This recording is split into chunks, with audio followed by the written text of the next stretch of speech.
Imagina una isla donde lo que creías extinto sigue vivo y es más peligroso que nunca. Dinosaurios mutantes que no solo atacan, sino que cazan sin piedad. Un equipo con una misión imposible: recolectar muestras genéticas mientras luchan por sobrevivir. ¿Tú podrías enfrentarte a eso?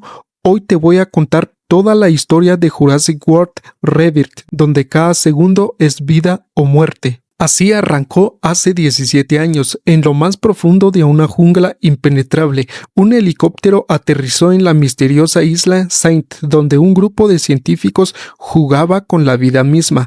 En medio de cámaras criogénicas yacía el cuerpo de un enorme dinosaurio. Bastó una falla mínima en el sistema de contención para desatar el caos. La compuerta no cerró del todo, y en cuestión de segundos, 2 médicos perdieron la vida a manos del monstruo que ellos mismos habían ayudado a crear. El tiempo pasó, las instalaciones quedaron abandonadas y los recuerdos de esos experimentos ahora eran simples murales olvidados. En la ciudad, un noticiero advertía sobre un viejo brachiosaurio que había escapado, generando un caos vial. Es aquí donde entra Martin Krebs, representante de una poderosa farmacéutica. Su meta: desarrollar un medicamento capaz de salvar miles de vidas. El problema: para lograrlo necesitaba recolectar muestras de los 3 dinosaurios más peligrosos del planeta, y esas bestias no vivían en zoológicos, sino en islas prohibidas donde ningún gobierno se atrevía a entrar. Por eso buscó a Zora Bennett, ofreciéndole una misión que desafiaba leyes y ética. Al inicio ella dudó, hasta que escuchó la oferta: $10 millones, una cifra imposible de ignorar, una promesa que podría comprarle el futuro con el que siempre soñó. Así fue como Zora, tentada por la promesa millonaria, terminó aceptando la misión. La conversación se trasladó a un museo casi vacío, un templo dedicado a la era en que los dinosaurios caminaban sobre la Tierra. Allí lo esperaba el Dr. Henry Loomis, a quien Krebs presentó como el científico clave para lo que está por venir. El plan sonaba tan arriesgado como ambicioso: capturar dinosaurios vivos, no por capricho, sino para estudiar sus corazones gigantescos y con ello crear un medicamento capaz de salvar millones de vidas. Las especies objetivas eran 3 colosos inmortales: el mosasaurio, señor de los océanos; el titanosaurio, guardián de la tierra firme; y el Quetzalcoatlus, amo absoluto de los cielos, criaturas que podrían vivir más de un siglo. Pero Loomis no se dejó impresionar. Para él todo aquello era ilegal y un sinsentido. Krebs, con tono frío, le recordó su realidad. Su museo estaba vacío, apenas vendía entradas, y la gente ya no se emocionaba con fósiles olvidados. El mundo cambió, y si no te adaptas, quedarás atrapado en el pasado. Las palabras cargadas de presión hicieron que el doctor aceptara a regañadientes. La historia luego nos lleva a Surinam. Allí, entre apuestas callejeras y un ambiente relajado, conocimos a Duncan, un marino con el que Zora había trabajado durante años. Él dudaba en unirse a la expedición, no quería arriesgar su barco, el cual aún debía pagar, pero Krebs no estaba dispuesto a perderlo. Dobló la oferta económica. Duncan, entre la lealtad a Zora y la oportunidad de asegurarse un futuro, terminó aceptando. Con él se sumaba otra pieza al equipo, mientras en las sombras aparecía Bobby, el hombre encargado de la seguridad. El grupo estaba tomando forma, pero lo que les esperaba al enfrentarse a esas bestias nadie podía imaginarlo. La misión ya tenía todos sus jugadores listos. El primer objetivo estaba claro: de recolectar una muestra de ADN a cientos de kilómetros en plena línea del Ecuador. El Dr. Loomis preparó dardos especiales capaces de capturar la esencia genética de estas criaturas, pero había un problema: solo funcionaban si lograban acercarse a menos de 10 metros de un dinosaurio, una tarea casi suicida. En medio de ese viaje, Duncan se acercó a Zora y entre silencios pesados le ofreció sus condolencias por la muerte de Booker, alguien que había marcado profundamente la vida de ella. Luego, él mismo se abrió, confesó que su matrimonio había terminado, que con su esposa solo coincidían para ver a su hijo. Zora, intentando romper la tensión, bromeó diciendo que ambos eran unos patéticos. Mientras tanto, lejos de la expedición, otra historia se desarrollaba sobre un velero en medio del océano. Allí, Rubén navegaba con sus hijas y con Javier, el novio de Teresa. Cansado y sin ganas, Javier se niega a tomar el timón, sugiriendo absurdamente echar el ancla en aguas de más de 2000 metros de profundidad. La tensión creció, pero Teresa intervino ofreciéndose a tomar el turno en lugar de él para evitar una discusión mayor. Dos mundos distintos, unidos por una misma sensación, la fragilidad de la vida, cuando el peligro está más cerca de lo que creemos. Rubén, cansado y molesto, le reclamó a su hija. Quería disfrutar ese viaje en familia antes de que ella partiera, pero Teresa lo tranquilizó con una sonrisa. De pronto, un sonido extraño quebró la calma. Rubén, intrigado, dejó el timón en manos de Isabela y fue a investigar. Lo que encontró lo dejó sin aliento. Criaturas marinas gigantescas rodeaban el velero. Eran dinosaurios, seres que, en teoría, habían desaparecido de la faz de la tierra. El pánico se desató, Javier atrapado en la cabina, mientras que Rubén gritaba desesperado que pida ayuda por radio. Al final, todos lograron salir a cubierta justo cuando un monstruo marino emergió del océano. Javier, en un acto instintivo, nadó de regreso al barco con la radio en sus manos, ileso pero temblando de miedo. A kilómetros de distancia, Sora observa el mar en silencio, cargada de recuerdos y melancolía. La noche pasó y al amanecer, Duncan captó una señal de auxilio. Venía del mismo velero que había visto antes. Estaba a 45 kilómetros en dirección opuesta a su ruta. Bobby sugirió ignorarlos. Seguramente la guardia costera ya estaba en camino y ellos estaban a pocos minutos del territorio del mosasaurio. Pero Sora no dudó, convenció al equipo de desviarse, recordándoles que no podían cerrar los ojos ante una llamada de emergencia. Mientras tanto, aquella familia, agotada y asustada, se aferraba a la esperanza de que alguien en algún lugar respondiera a su llamado. Entre la bruma del mar, la familia logró distinguir el barco de Sora acercándose a toda velocidad. Aliviados, relataron lo que habían visto, pero Krebs, con su frialdad habitual, cortó la conversación. Había que retomar la misión, y justo en ese instante el verdadero monstruo apareció. El mosasaurio los había encontrado. El plan era claro. Sora debía esperar a que la bestia se acercara lo suficiente para disparar el dardo. El primer intento falló.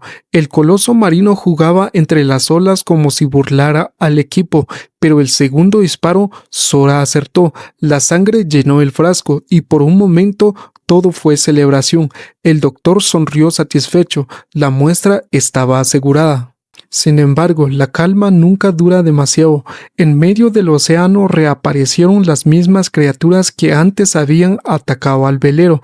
Esta vez venían a cazar al mosasaurio.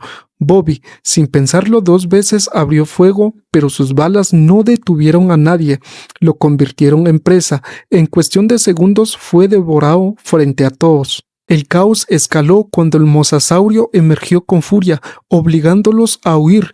Duncan tomó el timón y buscó refugio en unas islas rocosas, sabiendo que allí el mosasaurio no podría moverse con tanta libertad, pero el riesgo era enorme. Las piedras amenazaban con abrir el casco y hundirlos en cualquier momento. En ese instante, más que una misión científica, todo se reducía a lo esencial: sobrevivir.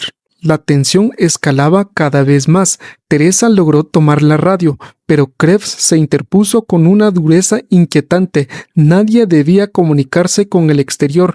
En medio de la desesperación, Teresa cayó al mar y Javier no dudó en lanzarse tras ella. El barco, sin control, se estrelló contra las rocas. Algunos lograron nadar a salvo, pero Duncan quedó atrapado hasta el último momento. Ya en la orilla, el peligro no se limitaba al mar. Anfibios acechaban la costa y en la tierra la amenaza era aún peor.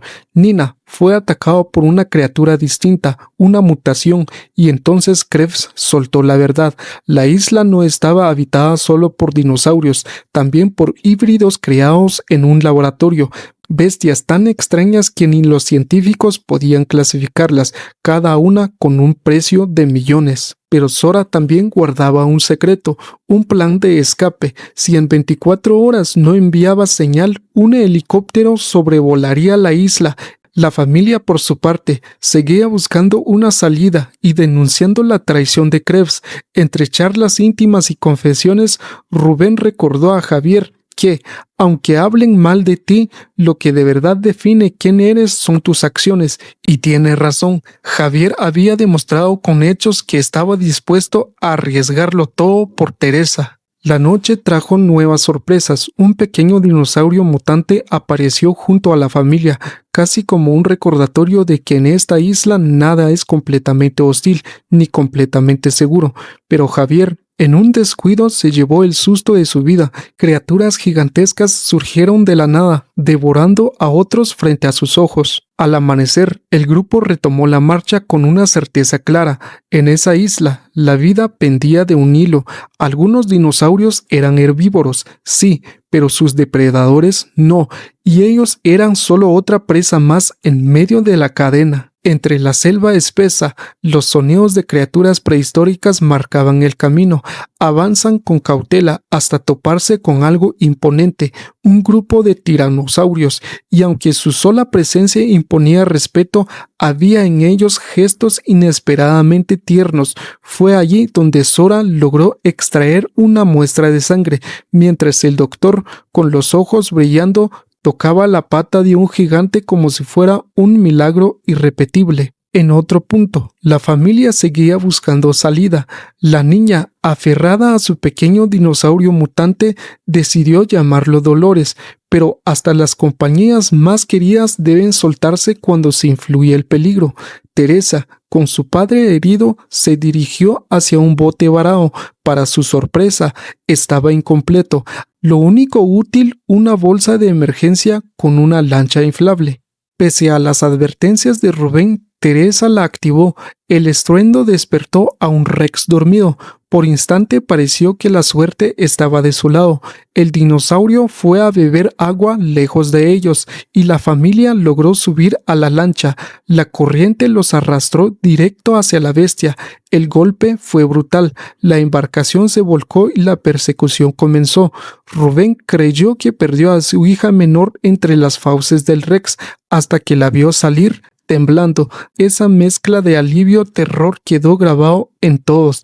El Rex, frustrado, acaba lanzando la lancha contra las rocas antes de retirarse. Mientras tanto, el equipo alcanzó las alturas de la isla, justo donde andaba el Quetzalcoatlus. Era demasiado arriesgado enfrentarse a un adulto, así que optaron por los huevos. Leclerc, Sora y Henry descendieron hasta un antiguo templo oculto entre piedras y raíces. Allí encontraron los nidos y comenzaron a extraer muestras, y fue entonces cuando Henry levantó la voz. ¿De qué serviría todo esto si el avance científico quedaba en manos equivocadas? Tal vez la verdadera misión no era coleccionar pruebas para Krebs, sino entregarlas a quienes realmente podrían usarlas para salvar vidas. Un rugido recordó que en esa isla la codicia siempre tiene un precio. Leclerc fue devorado frente a los ojos de todos. La misión parecía cumplida, pero el costo fue demasiado alto. La familia, por su parte, navegaba rumbo al viejo laboratorio, sin sospechar que el reencuentro con el equipo no traería paz, sino más caos. Krebs, siempre con el control en las manos, sacó un arma y exigió esperar el rescate, pero antes de que el helicóptero llegara, un generador encendió luces y música, despertando algo mucho peor, un dinosaurio mutante. El complejo se convirtió en un laberinto de terror. Algunos se refugiaron en supermercados, otros en laboratorios, y Sora quedó atrapado bajo un auto junto a Krebs, resistiendo como podía. Dolores, el pequeño dinosaurio que la niña había adoptado, reapareció, recordando que hasta en medio del miedo hay lugar para el afecto, pero no había tiempo para ternura. Más criaturas mutantes se desataban dentro del complejo, obligando al grupo a moverse por tuberías y pasadizos.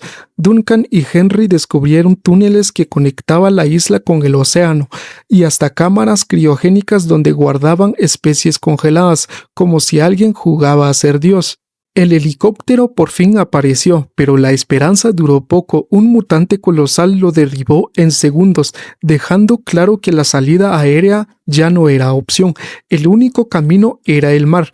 Krebs, egoísta hasta el final, tomó las muestras y huyó en un vehículo hacia el muelle, decidido a escapar solo. Mientras tanto, los demás se enfrentaban a las criaturas que invadían las tuberías, avanzando con lo que les quedaba de fuerza. Y justo cuando parecía que tenían una oportunidad, un obstáculo los detuvo. Un panel bloqueaba el paso. La niña, la más pequeña del grupo, se ofreció a cruzar para abrir la puerta desde adentro, pero lo que nadie esperaba era que del otro lado los estaba esperando el mismo monstruo que había destruido el helicóptero. Con coraje en el corazón, la niña sale y se atreve a abrir la puerta y darles a todos una oportunidad de escapar, pero justo cuando parece que la esperanza regresa, el monstruo dinosaurio mutante aparece frente a ellos.